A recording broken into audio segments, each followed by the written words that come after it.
Oh, hey there, it's BoardGameDave. Today we're out here in the elements because we're talking about my top 10 games that you can play outside. These are games that are portable, they're windproof, they're humidity resistant, they don't take up a lot of space, and you can play them pretty much anywhere you want, on a park bench, on a picnic blanket, anywhere you want to go, really. Let's go ahead and start with number 1, which is Project L. Project L is a fantastic little game in which you'll be using Tetris-like pieces to complete various puzzles. At the beginning of the game, you start with 2 really dinky pieces, but throughout the course of the game, you'll be upgrading those pieces and getting new pieces, and one of the ways to get really nice, bigger pieces is by completing those projects. It's really simple, it's very satisfying. If you like Tetris, you'll like Project L. Ages 8 and up, fantastic family game. Number 2 is King Domino. In this very simple game, you start out with a home territory with a castle on it.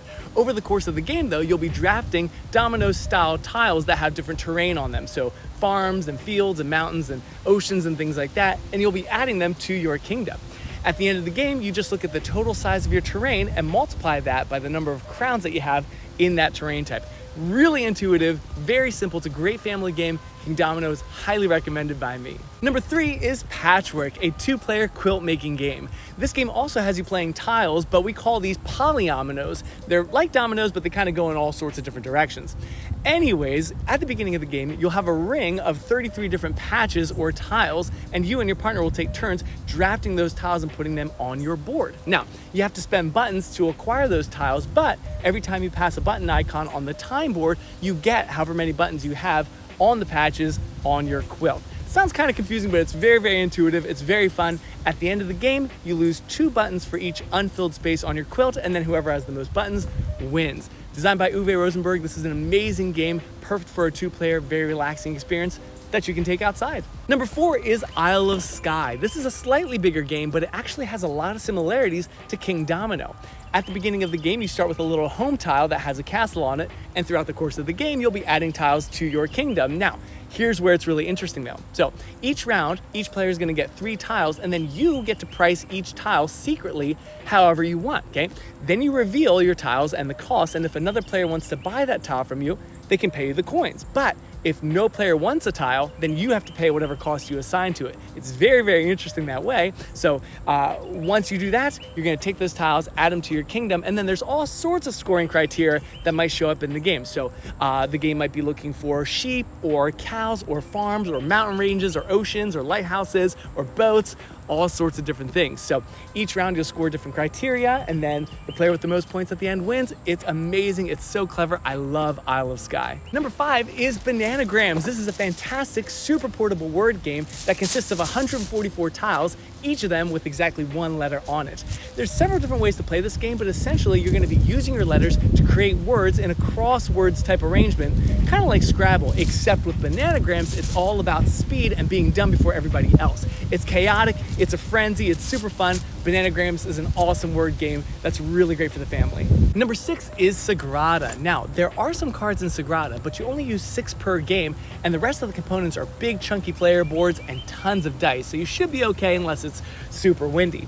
On each turn, you're gonna be drafting dice from a common pool and adding them to your stained glass window. Now, you have to obey any number and color restrictions, and there are a few other rules about where you can put your dice, but that's pretty much the gist of it. Sounds kind of simple, and at the beginning of the game it is, but as you go on and your window starts to fill up, it gets harder and harder to make those spaces work. Now, there are some tools you can use to kind of manipulate the dice, but you have to spend marbles to activate them.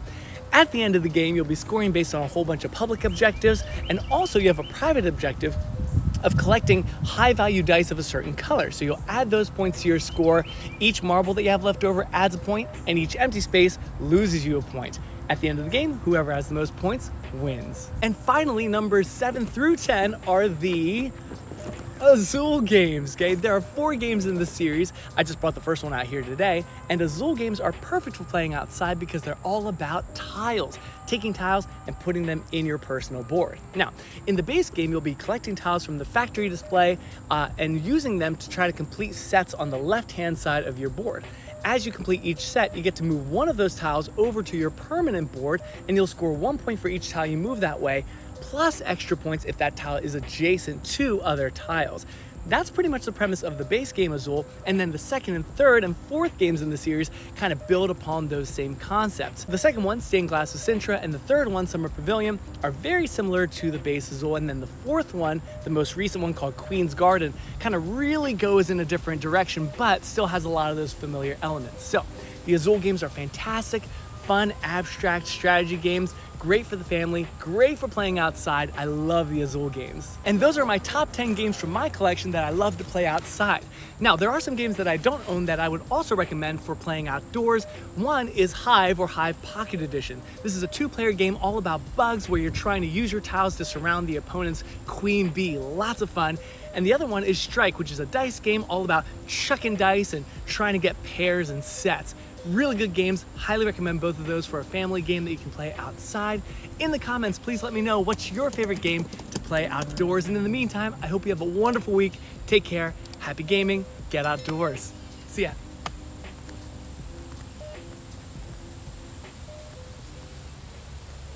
Ow! Gee. I got snagged.